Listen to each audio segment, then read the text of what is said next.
गोष्टी आर्थिक परिस्थिती सांभाळूनच कुठे ना कुठेतरी केल्या जातील, कारण शेवटी जी योजना आपण आणतो ती राबवली गेली पाहिजे। आज असंही कुठेही माता भगिनींच्या मनामध्ये शंका असता कामा नये की आता हे सत्तेमध्ये आलेले आहेत म्हणजे योजना बंद होणार आहे। ही योजना कायमस्वरूपी चालू राहणार आहे आणि कायमस्वरूपी चालू राहण्याच्या दृष्टिकोनातून जी योग्य ते पावलं उचलायची असतील ते नक्कीच महायुतीच्या सरकारच्या माध्यमातून उचलली जातील। जाहीरनाम्यामध्ये महायुतीच्याही तशा पद्धतीने आम्ही घोषित केलेला आहे। त्याचबरोबर राष्ट्रवादी काँग्रेस पक्षाच्याही आमच्या घोषणापत्रकामध्ये आम्ही 1500चे 2100 करणार सरकार आल्यानंतर हे त्याच्यामध्ये नमूद केलेलं होतं। त्याच्यामुळे निश्चितपणाने कुठलाही एखादा शब्द ज्या वेळेला दिला जातो त्यावेळेला तो शब्द कधीही म्हणजे खोटा ठरत नाही किंवा कधी पडत नाही आणि त्याच्यामुळे आम्ही म्हटलं होतं 1500 देणार आणि त्यांच्या खात्यामध्ये ती मिळणार। त्यामुळे आम्ही जवळपास 5 महिन्याचे 7500 माझ्या सर्व लाडक्या बहिणींच्या खात्यामध्ये थेट जमा झाले।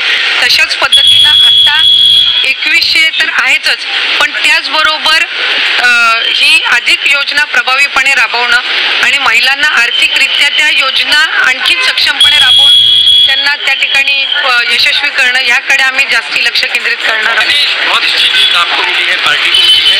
जब जिम्मेदारी भी उतनी बड़ी 1500 कहा था, अब जिम्मेदारी 2100 देने की है लाडली बहनों को। क्या वो सारे आर्थिक गणित भी देखा जाए या फाइनेंशियल डिसिप्लिन वो पॉसिबल हो पाएगा? जी बिल्कुल, जब इतनी बड़ी सफलता जो है वो महायुति को मिली है तो हमारी जिम्मेदारी भी बढ़ती है। आज मुख्यमंत्री एकनाथ जी शिंदे सर है, उप मुख्यमंत्री फडणवीस सर है और अजीत दादा है, हमारे सारे तीनों भी पार्टी के जो प्रदेश के जो अध्यक्ष है वो है।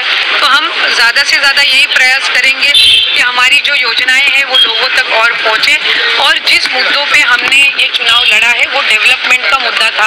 तो आज डेवलपमेंट के मुद्दे पे जब हम ये चुनाव लड़ रहे हैं, हमारी जो स्कीम्स है वो हम लोगों तक पहुँचा रहे हैं, तो हमारी ये जिम्मेदारी बनती है कि ज़्यादा से ज़्यादा जो हमारा राज्य है वो डेवलपमेंट के इसमें ही क्षेत्र में ही ज़्यादा से ज़्यादा जाना चाहिए और हमारे यहाँ पे और ज़्यादा इंडस्ट्रियल सर्किट बढ़ना चाहिए और ये योजनाएं हैं जो अच्छे से हमें ग्राउंड लेवल तक पहुँचानी है और इसी सब चीज़ों पे हम ज़्यादा कॉन्सेंट्रेट करेंगे।